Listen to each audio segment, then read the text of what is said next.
l'Alliance des démocrates pour le développement intégral, ADODI, alerte sur des interpellations de certains de ces jeunes militants à Saint-Cassé, plus précisément dans le village de Samomoni dans la nuit du mardi 14 à mercredi 15 mai 2024 aux environs de 3 h du matin. Le parti, lors d'une conférence de presse ce 16 mai, a relaté les faits et annonce et alerte l'opinion nationale et internationale sur ces faits. ADODI. Déclaration liminaire. Hier mercredi 15 mai 2024, aux environs de 3 h du matin, les populations du village de Samomoni dans le canton de Biancouri, préfecture de Saint-Casse, ont été réveillées par un groupe de gendarmes, qui sont rentrés dans les maisons, ont tabassé femmes, hommes et enfants et ont arrêté des jeunes gens. Dans leur course-poursuite, les gendarmes togolais ont traversé la frontière et ont arrêté d'autres jeunes gens en territoire ghanéen. La population du village ghanéen a opposé une résistance à l'assaut des gendarmes togolais, a réussi à leur arracher une arme et un jeune s'est échappé avec les menottes. Au total,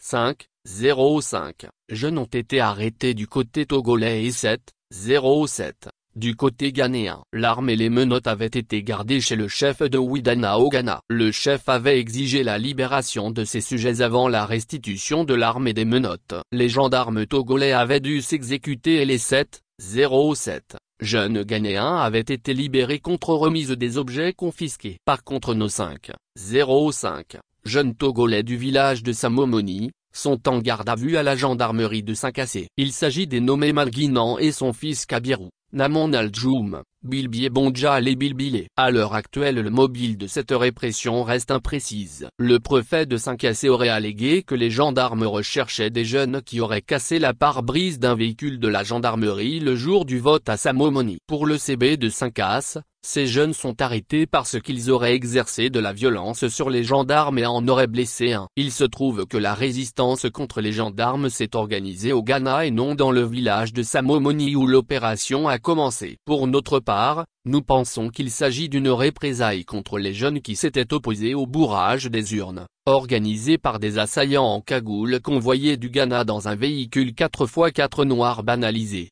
le jour même du vote le 29 avril 2024. C'est ce véhicule dont la pare-brise avait été cassée dans les échauffourées avec les gros bras cagoulés et non un véhicule des gendarmes. Voir les images qui étayent les faits. Sur les lieux, le jour du vote, les gendarmes de la brigade de Biancouri n'étaient pas venus. Il n'y avait aucun véhicule des gendarmes. Au regard de ce qui précède, l'ADODI dénonce l'injustice flagrante dont font preuve les autorités dans le traitement de cette affaire. Il y a là la pratique d'un poids de mesure. Des citoyens intègres, ayant osé s'opposer à la fraude, sont traqués, tandis que ceux qui ont entraîné des troubles pour bourrer les urnes et qui ont commis des actes de violence sur des candidats de l'ADODI, demeure libre, échappant à toute forme de poursuite. Un de nos candidats avait même été gravement blessé, plongé dans un coma qui avait duré toute la journée du 29 avril. Les auteurs de ces actes, clairement identifiés, ne sont toujours pas inquiétés. C'est la population qui a défendu son droit au vote qui est la cible des représailles. C'est pourquoi l'ADODI tire cette sonnette d'alarme pour que cessent ces exactions et pour demander la libération immédiate et sans condition des jeunes Togolais arrêtés sans raison valable. Elle exige des forces de l'ordre, de défense et de sécurité une impartialité absolue dans le traitement du dossier, une grande retenue, et la cessation de toute forme d'intimidation et de violence envers les populations de la préfecture de Saint-Cassé qui aspirent elles aussi au changement. Le but de cette conférence est d'alerter l'opinion nationale et internationale sur ce qui se passe réellement dans notre pays dans le cadre des élections qui viennent de se tenir. ADODI est en train de porter toutes ces exactions en justice et espère qu'elle va jouer pleinement son rôle dans cette affaire afin que les responsables de la fraude électorale et des actes de violence soient appréhendés et punis selon la loi. Le Bureau national